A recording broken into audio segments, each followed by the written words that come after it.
जुर्म की दुनिया में कई ऐसे नाम सामने आते हैं जो अपने वहशीपन के लिए जाने जाते हैं। वो दरिंदगी की सारी हदों को पार कर कुछ इस तरह से वारदातों को अंजाम देते हैं कि जो भी देखे या सुने उसका दिल खौफ से भर जाए। ऐसा ही एक नाम है सीरियल किलर राजा कोलंदर का या राम निरंजन का, जिसे आमतौर पर नरभक्षी के नाम से भी जाना जाता है। आज की वीडियो में हम इसी Ram Niranjan the man eater को डिटेल्स में डिस्कस करने वाले हैं। तो चलिए बिना कोई देर किए लेट्स गेट स्टार्टेड।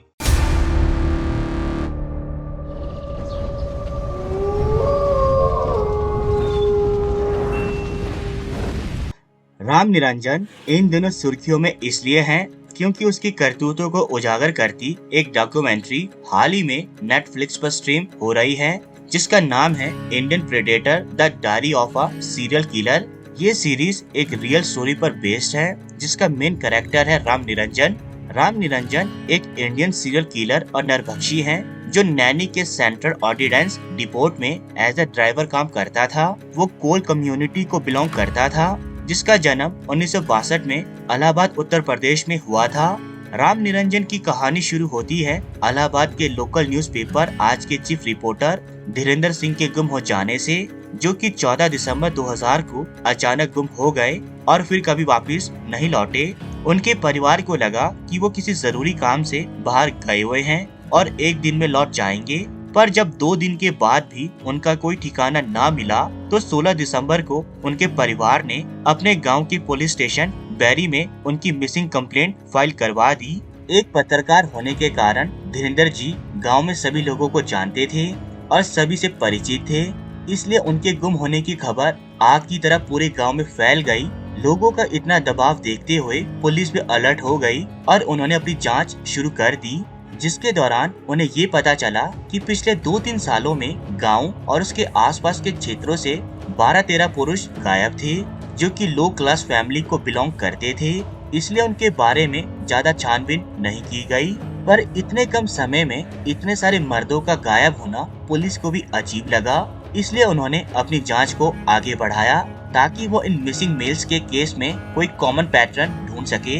इसलिए धीरेन्द्र जी के कॉल रिकॉर्ड्स को चेक किया गया, जिसमें रात 1 बजे उन्होंने ग्राम पंचायत के चुनावों को लड़ने वाली फूलन देवी को कॉल किया था। ऐसा गांव जहां के सभी लोग दिन भर खेती बाड़ी करके 1 या 10 बजे तक सो जाते थे। ऐसे में धीरेन्द्र का एक पॉलिटिशियन को इतनी रात में फोन करना काफी अजीब था। इसलिए पुलिस फूलन देवी के घर चली गई, जहां उन्होंने ऐसे किसी भी शख्स से बात होने पर इनकार कर दिया और कहा कि शायद उनके पति उसे जानते हो, जो था राम निरंजन। राम निरंजन ने बताया वो धीरेन्द्र को जानता है और उसका दोस्त है और उसने ही उससे 3 दिन पहले रात में बात की थी, और अब धीरेन्द्र कहाँ है वो नहीं जानता।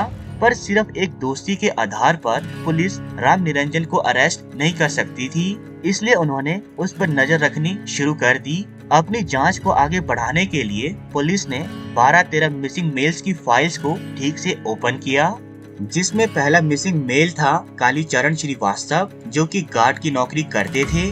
दूसरे थे संतोष जी, जो टाटा सुमो चलाते थे। तीसरे थे मोइन, जो कि डार्क मैजिक करते थे। इसके अलावा और भी 11 लोग शामिल थे।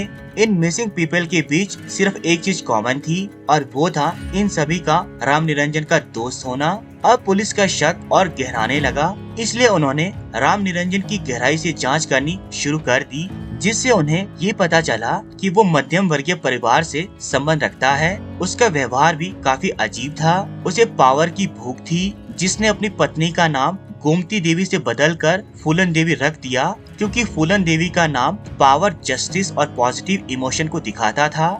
इतना ही नहीं, उसने अपने 3 बच्चों के भी नाम ऐसे रखे जिन्हें रखने के बारे में कोई नॉर्मल इंसान सोच भी नहीं सकता था। ये नाम अदालत, जमानत और आंदोलन। अब क्योंकि उसकी पत्नी और उसके 3 बच्चे उसके कंट्रोल में थे, वो खुद को राजा समझने लगा, इसलिए उसने अपना नाम राम निरंजन से बदलकर राजा कोलंदर कर दिया। राजा कोलंदर से जब भी पूछताछ की गई, वो धीरेन्द्र के अलावा किसी को भी जानने से इनकार करता रहा, पर जब उस पर बहुत दबाव डाला गया तो उसके और उसके बच्चों के बयानों में काफी फर्क नजर आने लगा। पुलिस के और दबाव बनाने पर आखिरकार वो सच बताने को तैयार हो गया, पर सच बोलने से पहले उसने एक कुकर भरकर दाल पीने की डिमांड की, जो कि वो उनके सामान से खुद बनाकर पीना चाहता था।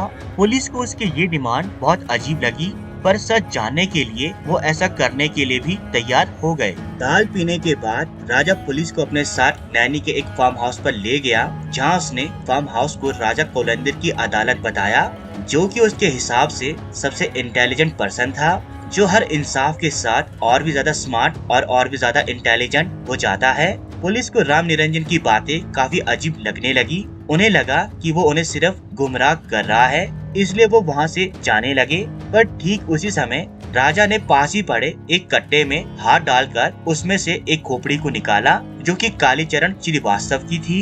इस एक खोपड़ी से ये साबित हो गया कि राजा कोलंदर ने ही उन 14 लोगों को मारा था। अब पुलिस बारीकी से फार्म हाउस की छानबीन करने लगी, जिससे उन्हें वहाँ एक पेटी मिली, जिसके अंदर एक डायरी रखी हुई थी। इस डायरी में उन सभी 14 लोगों के नाम थे जो गायब हो चुके थे, जिनके आगे क्रॉस का निशान बना था। जब बाकी के लोगों के बारे में उससे पूछा गया तो उसने जमीन की ओर इशारा किया, जहाँ खोदने पर पुलिस को 3 खोपड़ियाँ मिली।